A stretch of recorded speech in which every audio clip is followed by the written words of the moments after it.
We're up at the Mount Roberts Tram operated by Goldbelt, and we're headed to our avalanche weather station that we use for avalanche forecasting for both DOT and Alaska Electric Light and Power, and also checking out the USGS instrumentation that's co-located for landslide monitoring. This site in Juneau is definitely the most complex that we have. We have a really good working relationship with the Goldbelt Tram that we can get here and access it in the winter.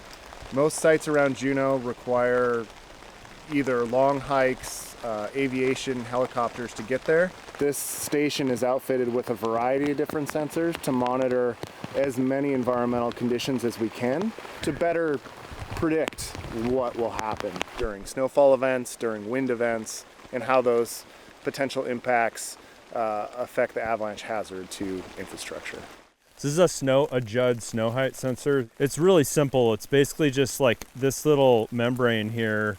When it's initiated, you can actually hear it. It makes a clicking sound, and it's basically just sending a sound wave down, and it bounces off of the snow or the ground or whatever, and it measures, the distance. And so we're about to reinstall this one on that arm up there. I'm gonna start without gloves because I'm not gonna be able to do anything with gloves on, but I might end up having you send me something.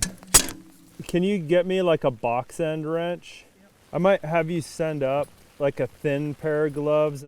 So these snow height sensors don't like humidity and water, which is what we live in. So we've kind of just gone to maintenance of just replacing the sensor every single year. This is one of two lysimeters. These basically are catching water. So you can see there's like a little drain, like it's actually from a sink. There's actually an old sink under there. What we're interested in with these instruments is measuring how much water is coming through the snowpack. All it's doing is collecting water in that catchment. There's pipe buried that goes down to this enclosure down here. So the pipe that catches the water up there is just fed straight into here. You can hear it coming in right now. It's filling up this catchment.